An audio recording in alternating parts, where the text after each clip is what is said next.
Venezuela president Nicolas মাদুরোকে গত শনিবার রাতে আমেরিকার মিলিটারি ভেনেজুয়েলা থেকে তুলে নিয়ে গেছে এবং সেই সাথে তার স্ত্রীকে।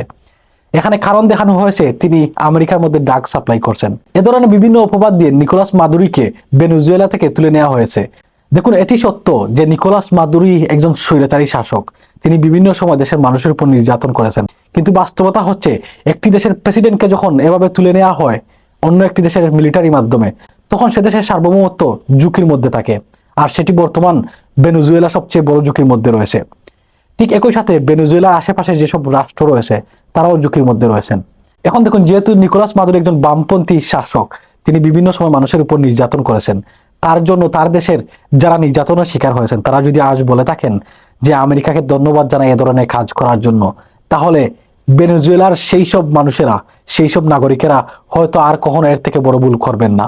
This is the start of the end of the dictatorship of Venezuela. I would like to take advantage of this platform to say thank you to President Donald Trump.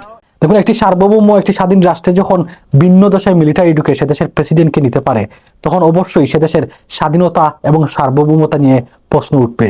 আমরা বিভিন্ন সময় দেখে আসি একটি দেশের দুটি রাজনৈতিক দলের মধ্যে বিভিন্ন সময় সমস্যা হয়ে থাকে। এই সমস্যা তাদের মধ্যকার অভ্যন্তরীণ সমস্যা। কিন্তু যখন ভিন্ন একটি দেশ সেই দেশকে শাসন করার চেষ্টা করে, তখনই এই দুটি রাজনৈতিক দল, ভিন্ন মতের ভিন্ন ধরনের রাজনৈতিক দল, তারা কিন্তু একতাবদ্ধ হয়।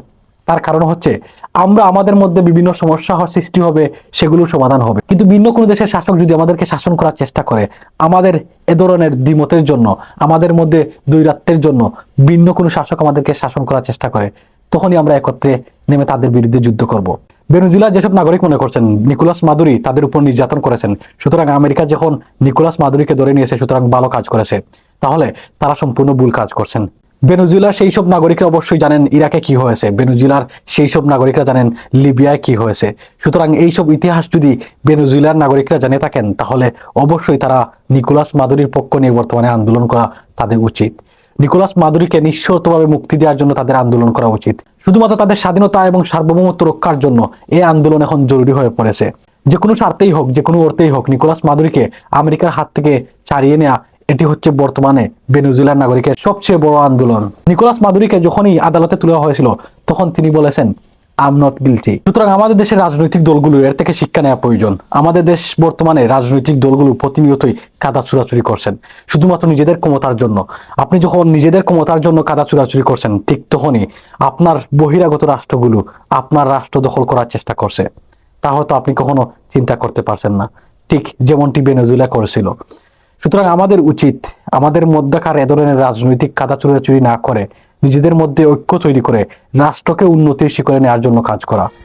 আমাদের প্রতিহিংসার রাজনীতির পরিবর্তন করে প্রতিযোগিতার রাজনীতিতে নেওয়া, যার মাধ্যমে দেশের উন্নতি করতে পারবো। ঠিক একই সাথে আমাদের শিক্ষা প্রয়োজন। বর্তমান সারা বিশ্বে যে ভূ রাজনৈতিক প্রেক্ষাপট থেকে আমাদের শিক্ষা নেওয়া প্রয়োজন। পুরো বিশ্ব বর্তমান সময়ে নিজেদের শক্তি অর্জন করার জন্য চেষ্টা করছে, সামরিক খাতে টাকা খরচ করছে, কিভাবে নিজেদেরকে সামরিক খাতে আরো বেশি শক্তিশালী করা যায় তার জন্য কাজ করছে। আর আমাদের দেশের রাজনৈতিক দলগুলো শুধুমাত্র নিজের ক্ষমতা অর্জনের জন্য অন্য দেশের চামচামি করছেন। কাল যদি কোনো একটি রাষ্ট্র আমাদের দেশে আঘাত হানে, তখন আমাদের প্রতিরক্ষা ঠিক কতটুকু শক্তিশালী রয়েছে, তা কি আমাদেরকে রক্ষা করতে পারবে বহির্গত রাষ্ট্র থেকে? এই প্রশ্ন বর্তমান বাংলাদেশের প্রতিটি নাগরিকের। দুঃখজনক হলেও সত্য যে বর্তমান আমাদের দেশে নাগরিকরা বিনা কারণে মারা যাচ্ছেন। তারা জানে না তাদের অপরাধ কি, যারা মারছেন তারাও জানেন না তারা কি কারণে মারছেন। সুতরাং প্রতিনিয়ত এ ধরনের হত্যা দর্শন আমাদের দেশে বর্তমান সময় হচ্ছে, যা কিনা আমরা কন্ট্রোল করতে পারছি না। আর বহির্বিশ্বে এ ধরনের অবস্থা যখন চলমান, তখন অবশ্যই প্রশ্ন থাকে, কখনো যদি কোনো শক্তিশালী রাষ্ট্র আমাদেরকে আঘাত হানে, তখন কি আমরা নিজেদেরকে রক্ষা করতে পারবো? বাংলাদেশের সঙ্গে সম্পর্ক উন্নতির পরিবর্তে ভারত যদি বাংলাদেশকে ভেঙে নিজের সাগর প্রবেশাধিকারের একটি ব্যবস্থা করত, তাহলে বেশি ভালো হতো। আমি বলে দিচ্ছি, তোমার এক একটা ইট পর্যন্ত ভারতীয়রা গুঁড়ো গুঁড়ো করে দিতে পারে। নাকি আমাদের দেশের রাজনৈতিক দলগুলো শুধু বসে আছেন, আমরা আমাদের ক্ষমতা অর্জনের জন্য যা করা প্রয়োজন ঠিক একই কাজ করব। আমাদের দেশের নাগরিককে ব্যবহার করে আমরা ক্ষমতায় যাব।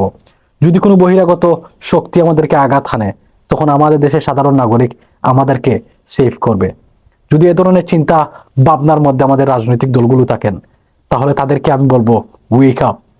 আর কতকাল ঘুমাবেন আপনারা? আর কতকাল আপনারা সেই রাজত্বের সিংহাসনে ঘুমাবেন? আর কতকাল আপনারা এই ক্ষমতার সিংহাসনে বসবেন? আর কতকাল? আর কতকাল এদেশের মানুষ তারা তাদের অধিকার থেকে বঞ্চিত হবে শুধুমাত্র আপনাদের অপরাজনীতির জন্য? সুতরাং দেশের জন্য কাজ করুন, দেশকে উন্নতির শিখরে নিয়ে যাওয়ার জন্য কিছুটা হলেও কাজ করার চেষ্টা করুন।